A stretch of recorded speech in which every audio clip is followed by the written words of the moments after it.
Martial spirit की episode 37 के साथ हाजिर हूँ। तो अभी चलिए एक्सप्लेनेशन शुरू करते हैं।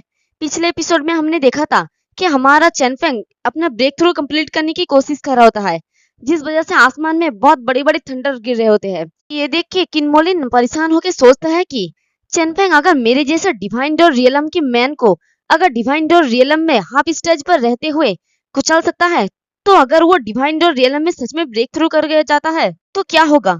और गुस्से में कहता है कि नहीं, मैं ऐसा नहीं करने दे सकता, लेकिन अब मैं उससे छुटकारा पाने के लिए सिर्फ दूसरों का यूज ही कर सकता हूँ। और वो बड़ी तेजी से सामने की तरफ भाग जाता है। और वर्ल्ड के बाहर ये देख के एल्डर ली कहता है कि हेवन और अर्थ से ग्रेट साइन उसने ब्रेक थ्रू करते टाइम साइन दी। क्या वो जन्म से ही इतना टैलेंटेड है? और मास्टर बुफान मुस्कुरा के कहता है कि बुरा नहीं है, उसने ब्रेक थ्रू करने के लिए सबसे अच्छा टाइम चुना है। ये बिल्कुल सही तरीका से हुआ, न पहले न बाद में। और एल्डर वांग कहता है कि उसने अपना ब्रेक थ्रू के दौरान सनसन से कई ज्यादा शोर मचाया है। उसका प्रोस्पेक्ट नाप से परे है। अगर कुछ गलत नहीं होता है तो कियानिवान सेक्ट को उससे सैकड़ों लाभ होंगे। और एल्डर रैन गुस्से में सोचती है कि वो बहुत ही लूजर है, वो इतना टैलेंटेड कैसे हो सकता है। उसे मारना ही होगा, उसे और ज्यादा स्ट्रांग नहीं होना चाहिए। और वर्ल्ड के अंदर चेनफेंग से बहुत ज्यादा पावर रिलीज होता है। तभी वो अपनी आंख को खोलता है और कहता है कि ब्रेक। इसी के साथ चेनफेंग के ऊपर एक योलो लाइट गिरता है। तो ये देख के सभी बच्चे कहता है कि देखो वहां पर एक योलो लाइट अपीयर हुआ है। तो दूसरा कहता है कि मेरे ख्याल से चेनफेंग कम से कम योलो ग्रेड की 4th रैंक पर तो होगा ही, तो वहां और 3 योलो लाइट होंगे। और तीसरा लड़का जो चेनफेंग के लिए कुछ ज्यादा ही एक्साइटेड रहता है, वो कहता है कि कम से कम 5 योलो लाइट, वो झाओसन से कम नहीं हो सकता। और सिस्टर हान भी कहती है कि come on Chenfeng, come on.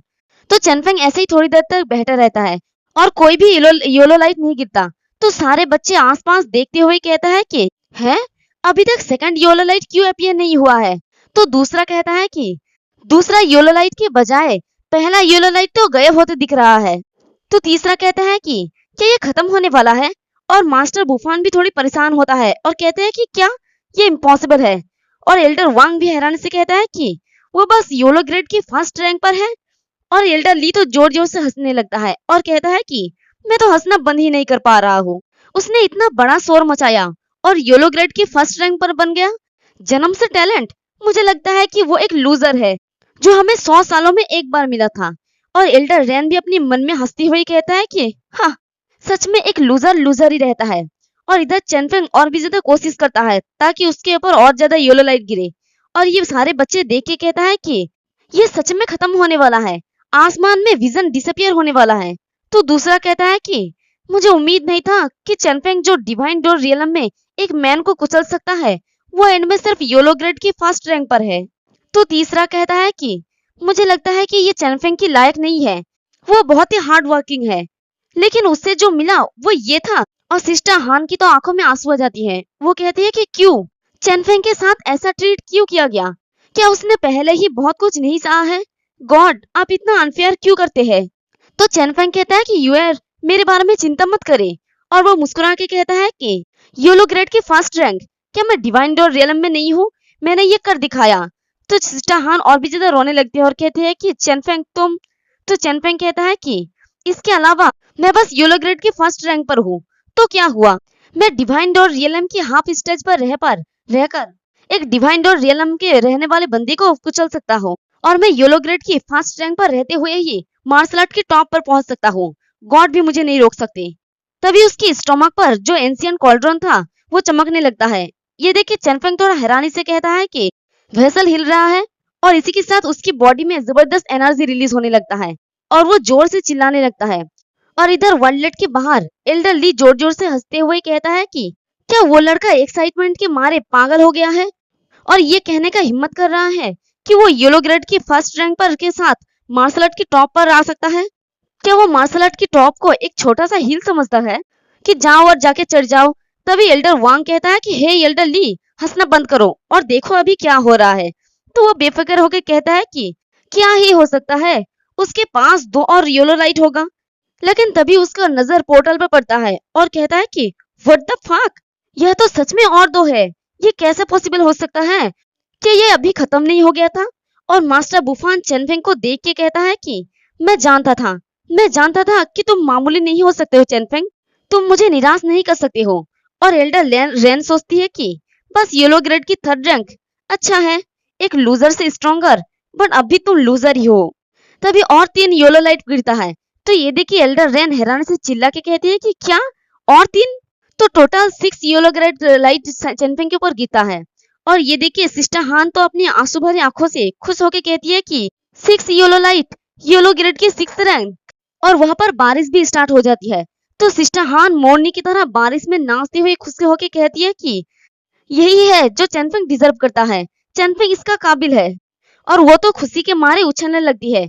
और सभी लड़के ये देख के हैरानी से कहता है कि येलो ग्रेड की 6th रैंक, ऐसे कैसा हुआ कि मैंने इसके बारे में कभी नहीं सुना। तो दूसरा कहता है कि हमने इसके बारे में इसलिए नहीं सुना है क्योंकि सेंचुरी से ये अस्तित्व में नहीं है। तो तीसरा कहता है कि हम सच में इतिहास का गवाह है। तभी चेनफेंग कहता है कि मेरा मार्शल स्पिरिट बाहर आओ। और चेनफेंग के आसपास से बहुत सारा लाइट रिलीज होता है। तो देखते हैं कि चेनफेंग का जो मार्शल स्पिरिट है वो 9 सर वाला स्नेक होता है। और वो सारे स्नेक बहुत ही ज्यादा खतरनाक होता है। तो ये देख के एल्डर ली तो पहले हैरान होकर कहता है कि ये किस तरह का मार्शल स्पिरिट है, 9 सर वाला सांप। और फिर वो जोर जोर से हंसते हुए कहता है कि मैं तो इस बारे में सोच रहा था कि डिवाइन डोर रियलम के येलो ग्रेड के 6th रैंक के मार्शल स्पिरिट क्या होगा। ये तो बस एक सांप निकला, एक बेकार मार्शल स्पिरिट। तभी एल्डर वांग बहुत ही सीरियस होकर कहता है कि ये जियान गुलू है, 4 वर्ल्ड में एंशियंट डीमन गॉड। तो ये सुन के एल्डर ली चौंकते हुए कहता है कि क्या एंशियंट डीमन गॉड, क्या आपने इसे क्लियरली देखा? तो एल्डर वांग बहुत ही सीरियस होकर कहता है कि हाँ, क्लोसल डायमेंशन, 9 सिर वाला सांप जैसा बॉडी, ये जहां भी जाता है वहां बारिश होगी और एरिया पानी से डूब जाएगा, वो जियान ग्लू ही है। तभी मास्टर बुफान जोर जोर से हंसते हुए कहता है कि 9 सर वाला जियान ग्लू, चेनफेंग सच में एक पावरफुल मार्शल स्पिरिट को अवेकन किया है। चेनफेंग की ग्रेड को प्रमोशन देने के साथ साथ ये तब तक स्ट्रांग होता जाएगा जब तक कि ये एक लेजेंडरी डिमोनिक गॉड 100 सर वाला जियान ग्लू नहीं बन जाता है। तो ये सुन के तो एल्डर ली नीचे गिर जाता है और बहुत ही ज्यादा हैरानी से और परेशान होकर कहता है कि ये सच में एक 4 वर्ल्ड की एंशियंट डिमोनिक गॉड है। और वो बहुत ही ज्यादा घबरा जाता है और कहता है कि जब चेनफेंग बाहर आएगा तब क्या उसके सामने घुटने टेक कर दया की भीख मांगने में बहुत देर हो जाएगा। और एल्डर रेन गुस्से में सोचती है कि क्यों उस छोटे से लड़की को इतना अच्छा किस्मत क्यों मिला, मैं उसे कभी भी ब्रेक थ्रू करने नहीं देता। किनमोलिन तुम कचरे के टुकड़े, तुम किसके लिए वेट कर रहे हो? फिर हमें वर्ल्डलेट के अंदर एक जंगल का सीन दिखाया जाता है जहां पर किनमोलिन भागते हुए एक गुफा के सामने जाके रुकता है और कहता है कि आई सी ब्लैक लोटस फ्लावर यहीं पर है। और वो भी आसमान में बहुत सारे थंडर को देखता है। तो जब वो ऊपर की तरफ देखता है और 6 येलो लाइट को देखता है तो वो भी काफी ज्यादा परेशान होता है और कहता है कि चेनफेंग डिवाइन डोर रियलम में येलो ग्रेड के 6th रैंक पर है, वो जिंदा नहीं होना चाहिए। और इसी के साथ हमारा ये वाला एपिसोड भी खत्म हो जाता है। एक्सप्लेनेशन पसंद आई तो कमेंट करके जरूर बताना, वीडियो को लाइक और चैनल को सब्सक्राइब कर देना। शुक्रिया।